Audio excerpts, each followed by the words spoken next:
밤이렇게 시간이 안 가는지 정말 버스 안에서 going 이불 속에서 going going 은 언제나 너에게 going going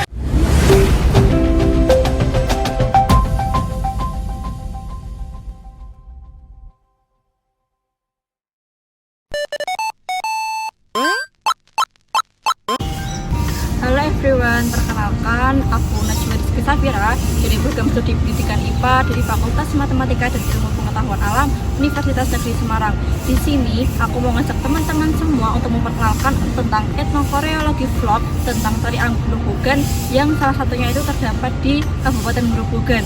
Nah, di Kabupaten Grobogan ini ternyata memiliki banyak kesenian dan kearifan lokal. Nah, salah satunya ini adalah Tari Angklung Grobogan. Tari Angklung Grobogan ini yang bernafaskan Islami yang telah direinterpretasinya pada 2013. Dan ternyata dari Tari Angklung Grobogan ini memiliki kaitan yang sangat erat dengan Pangeran Diponegoro yang ceritanya ini akan menjajah dengan kolonial Belanda, akan melawan kolonial Belanda di tanah Jawa. Nah, untuk seputar tentang Tari Angklung Grobogan ini dan sejarah-sejarahnya, dan ada kaitannya juga dengan sains yang nantinya akan berhubungan dengan yang namanya etnosains. Mungkin untuk teman-teman bisa ikut dengan saya untuk tahu bagaimana kelanjutannya seperti apa. See you. Kita saat ini memasuki kawasan Simpang 5 Purwodadi. Simpang 5 Purwodadi ini adalah bundaran jalan utama bercabang 5 yang menjadi salah satu ikon penting Kabupaten Grobogan. Dari waktu ke waktu, pemerintah daerah terus berbenah lewat revitalisasi untuk menjadikan Simpang 5 menjadi ikon wisata bagi masyarakat sekitar Purwodadinya.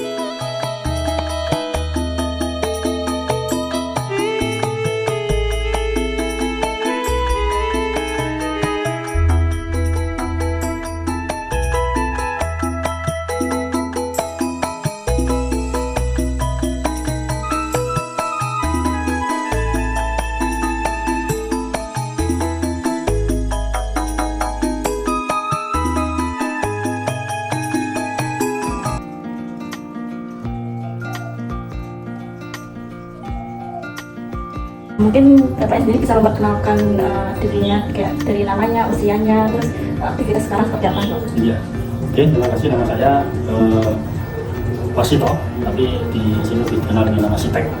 Kelahiran sekarang usia saya sudah 62 tahun.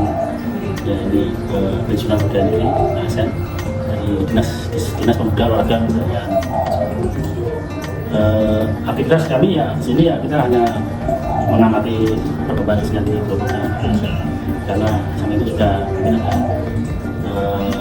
apresiasi tentang budaya. Tapi setelah fisik kami ya banyak total istirahat karena ingin menikmati masa pensiun ini. Mungkin mengenai Tari Angklung, mungkin Bapak bisa menceritakan bagaimana asal-usul Tari Angklung ini menurut legenda atau cerita tradisional yang beredar di daerah Grobogan ini. Sebenarnya Tari Angklung itu kan banyak berkembang di berbagai daerah. Di Purworejo juga ada Lala, itu di banyak daerah di Grobogan itu sudah ada namanya Angklung. Mungkin juga daerah lain juga banyak Angklung, tapi versinya masing-masing banyak.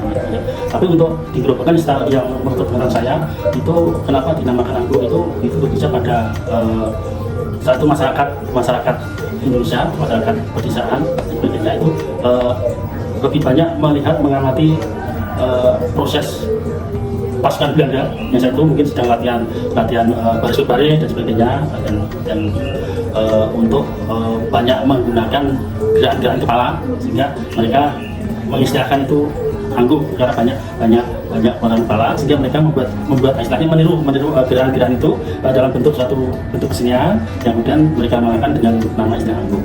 Angklung di sini karena berbicara tadi gerakan-gerakan pasukan Belanda, prajurit Belanda yang disebut pada gerakan yang mayoritasnya tidak mengangklung. Terus kaitannya dari Belanda dengan Pangeran Diponegoro waktu itu apa Pak? Waktu itu Belanda lagi buat berperang dengan Pangeran Diponegoro atau bagaimana? Itu kan pasukan Belanda itu kan ingin menguasai Indonesia, dan di Jawa itu ada prajurit atau katakanlah pasukan yang tinggal Pangkalan Diponegoro saja ini Pangkalan Diponegoro tidak ingin bahwa tanah kelahirannya menjadi jajahan Belanda. Jadi terjadi ya, peperangan karena satu sisi ingin menguasai, satu sisi ingin mempertahankan mengusir Belanda dari tanah Indonesia dengan Jawa itu, sehingga terjadi peperangan dengan Belanda. Jadi Belanda ini Pangkalan Diponegoro ini adalah katakanlah ingin mempertahankan tanah kelahirannya dari cengkeraman Belanda.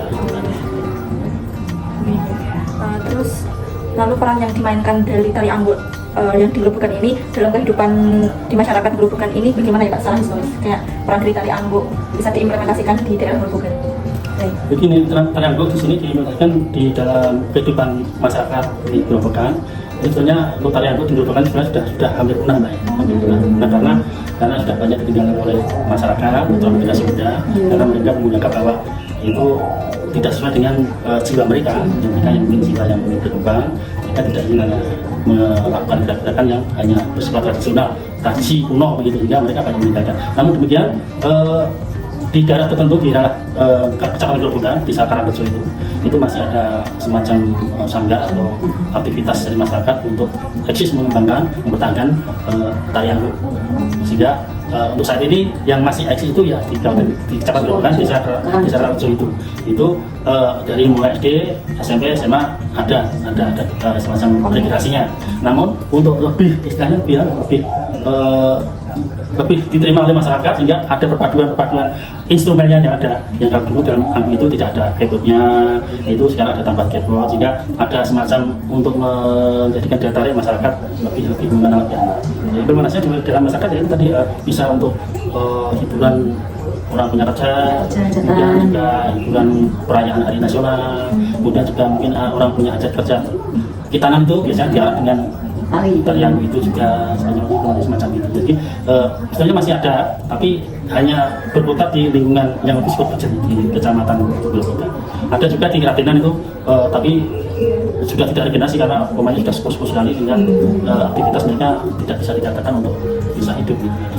Tidak ada yang berarti Ambo masih dilestarikan di Gerobokan, tapi cuma di daerah Gerobokan.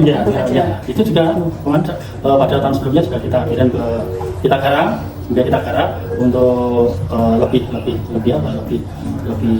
menjadi bisa diterima oleh masyarakat. Dan itu ternyata memang bisa diterima masyarakat karena bisa untuk tarian massal, kemudian ada perlombaan tari Ambo itu, sehingga anak-anak sekolah bisa menerima garapan dari suara kita tadi. Ya Pak, mungkin ini Pak, Bapak bisa menjelaskan berapa gerakan khas yang ada dalam tari Ambo, terus kayak makna di baliknya itu seperti apa? Mungkin Bapak bisa menjelaskan. Nah, gerakan namanya saya sudah begitu lama namanya itu gerakan, tapi saya istilahnya namanya gerakan. Tapi di sini juga ada gerakan yang istilahnya namanya mengayunkan kipas-kipas itu. Kemudian ada yang kipas-kipasan ini maknanya saat ini kurang begitu paham karena memang kami tidak begitu menggali tentang itu. Kami hanya mengamati gerakan itu. Tapi dari gerakan itu kami ada semacam semangat dari mereka untuk lebih instan dalam perkembangan zaman. Dan ini ada semangat ini ada semacam ini pasti ada semangat untuk menghidupkan istilah itu. Jadi kasih kalau kipas ya Pak yang Gerobokan dari kipas ada pimpinannya satu itu dengan daerah mungkin seperti di Projo mungkin berbeda lagi. Setiap daerah inti maknanya kayak ciri khasnya beda-beda. Karena tergantung mereka, karena mereka masyarakat itu bagaimana mereka mencerna gerakan-gerakan dari prajurit Belanda itu mereka dikembangkan sesuai dengan situasi masing-masing daerah. Mungkin sekian di wawancara saya dan sudah cukup banyak sekali ilmunya.